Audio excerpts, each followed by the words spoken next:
Welcome to yet another tutorial. This time we're gonna look at how to make a latex suit for a character. This should work for pretty much all characters. Though if you have a character with fur, then it's gonna be a bit more difficult, and I'm not gonna cover that in this tutorial.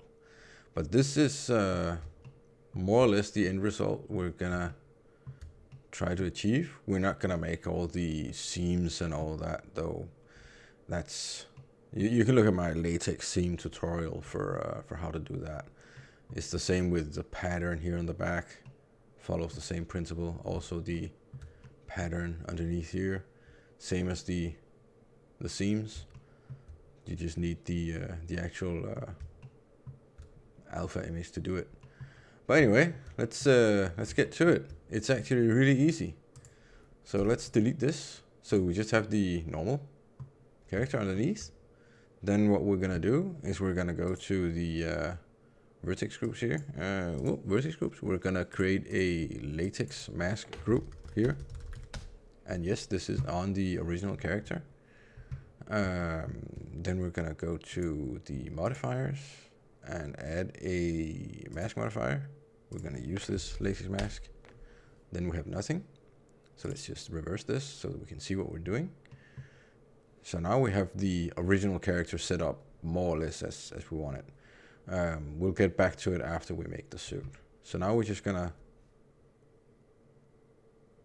add the screen keys because I forgot that. Screen keys, there we go. What? Away with that. Yay, now we can see what we're doing. So we press Shift D to duplicate the character. We do this in order to have all the rigging copied over. So if we take, this is the original, if we remove that, then we can see that if we move this around, then the new copy is still following the rig. So that's really easy actually. So let's go into solid view so we can actually get a bit more performance. Wasn't much, but a little. Anyway, let's go here. We'll just call this body latex. There we go. So what we want to do is that we want to remove some of the suit. Because, I mean, when you look at a real latex suit, it doesn't cover your entire body or face. Or more or less your entire body, but not your entire face. Wherever there's a hole in the latex suit, you're going to see some skin underneath. So let's do that, and we'll do it in a non-destructive way. That's why we created this mask. So if we go into edit mode, and then we'll select some of these edge loops here. We're just gonna go more or less out here. Let's see what happens. Then we'll go to the latex mask here. Just put it at 1, assign it, go back, and then you can see that it actually removes some of the suit. We'll do the same for the nose and for the mouth. So let's see if we can select these. There we go. And then the other one.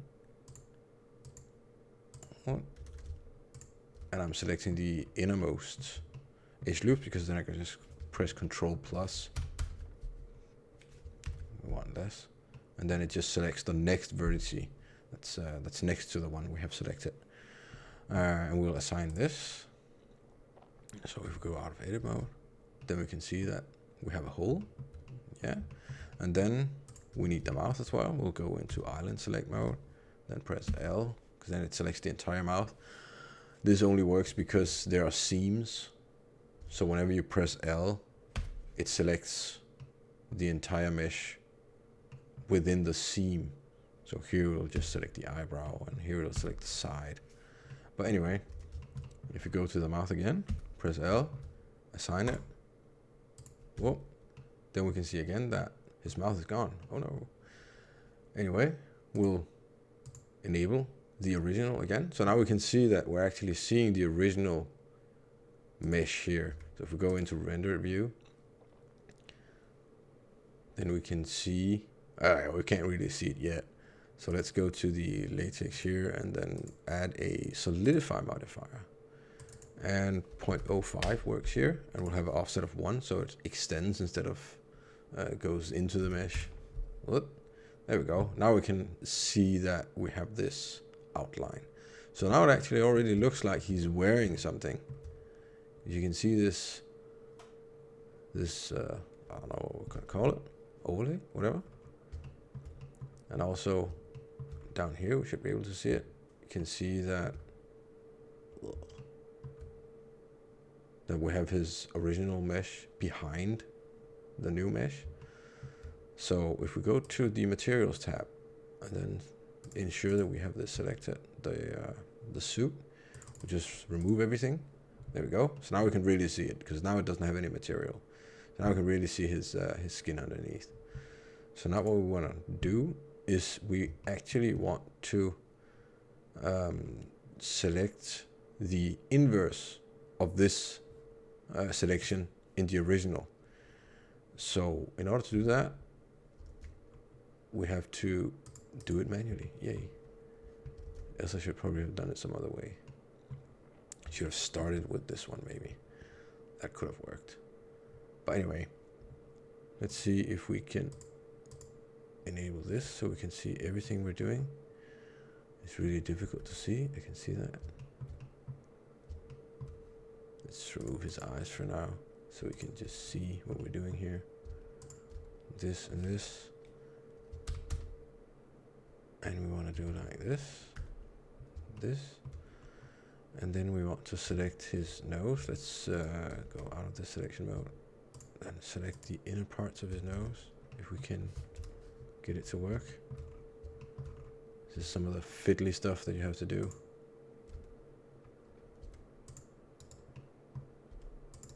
There you go. And then here as well. The outer part here and there. And then we need the mouth here.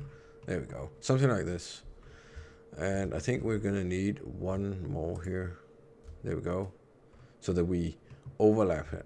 Or we have one more layer, or one more, I don't know, selected. Anyway. I can't find the words now. Anyway, so we'll press, what is it? Control I. Whoop. So then we select the inverse of what we had before. Then we go to the mask here, assign it. So then we only have this.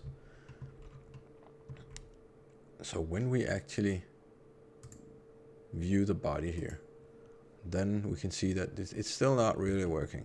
So we need a little more. So let's go up here and then remove this so that we actually see what we're doing again. And then let's select these and one more and go down to the latex mask. There we go. So now it's really, now it's not doing what I want it to do. Didn't I hit assign?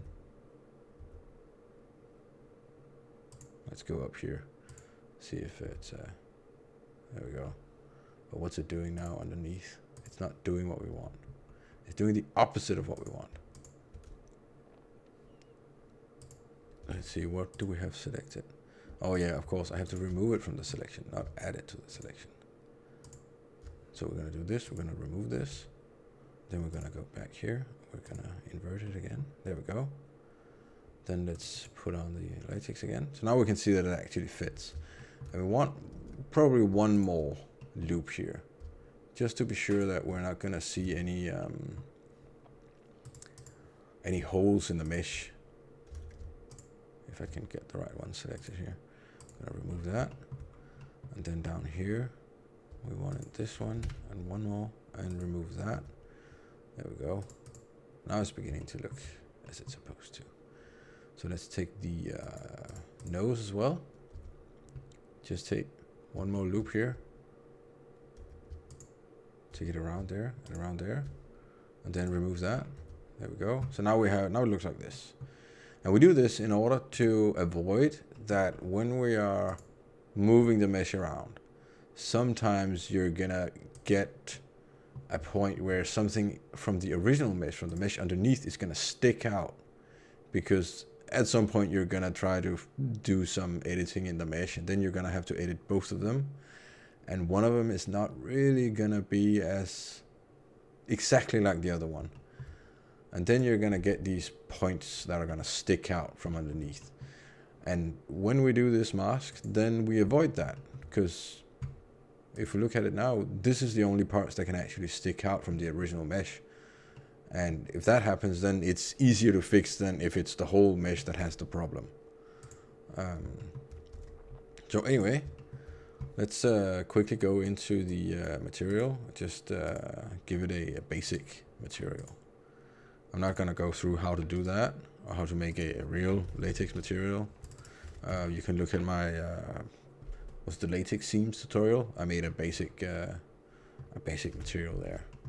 So we'll just take this one, make it black, and put down the roughness to 0.2 maybe. There we go. Specular, something like that. So now we have a sort of a very shiny latex suit. But anyway, let's get back his eyes so it looks a little bit more normal. So now we actually have our latex suit. That was pretty easy, wasn't it? And we can move him around, and the suit follows. We can see everything seems to work. What? So if you want to automate this a little bit more, because sometimes, of course, you maybe want to view your character without the latex suit, then you have to go in here and go, and also the render. That can be a bit annoying that you have to do this every time. So let's take a look at how we can automate this. So what we want to do is we want to make a driver for this. So we'll make a driver here, and then we'll say not var here, and the object that we want to look at is the jar body latex. Yeah, and actually we want this to be a single property. There we go. And then we want to see we have the jar body, and then we have hide underscore render. So this is it. So we'll right click here, copy driver, paste driver here. So now when we add the render part of the latex, then this should update. So let's see, now it's as it should be. It's removing the, or it's enabling the mask. And if we do like this, then it should at some point disable it, I think. Let's see if we update it here. There, it actually did it. This can be a bit fiddly sometimes. It doesn't always work. So yeah, I do it like this, and then I just pray that it actually works. Or else you can, let's see if we enable it again. Then if you go into edit mode and out again, then it updates down here. Then it's as it's supposed to be. If you remove it again, go into edit mode again, then it updates them. So yeah, that's how we can do it. If we want to make it a little bit more crisp, because I mean, a latex suit, it doesn't fit as perfectly with the details as the original mesh will. So a place like his eyebrows, that's gonna change a little bit. Let's see, we're gonna add these so we can see it in edit mode. So if we want to clean this up a little bit, just so that we remove some detail actually, then we can take these two. I think I haven't really tested this, but if we take these two seam or these two edges here and we just dissolve them, then we're gonna remove some detail, so it looks more like that he's actually wearing a suit on top of his original mesh. We can even do it even more. We can remove this as well probably. Let's see what happens. Oh, that didn't work. Then we have to remove one at a time. Yeah, that's gonna do that. That's not what we want. We don't want that. Let's see if we take the lower one here. Remove that, dissolve edge. There we go. So now we removed a little more detail. Because I mean, in a latex suit, it's not gonna have these crisp edges like the original has here. You can see here that it's a lot more crisp here with the edge. But if we take this, then we don't want that. We want it to be a little more smooth. But that's something that that you can fiddle with a lot before you get it to actually work. And in this case, you're gonna be happy at some point that the original mesh is actually hidden underneath. Because if you didn't do that, then at some point if we remove this go into edit mode here, then the eyebrows might stick out, and then it's just, it's gonna be a mess. But anyway, what? This should be fine. That's how you do it. Easy, I think. Anyway, if you have other questions or other tutorial wishes, then you can always just throw a comment to this, and then maybe I'll look into it. I don't know. Depends on if it's something that makes sense to do. Like, I'm not gonna go through my entire latex setup because that's big. But anyway, throw a comment and let's see what happens.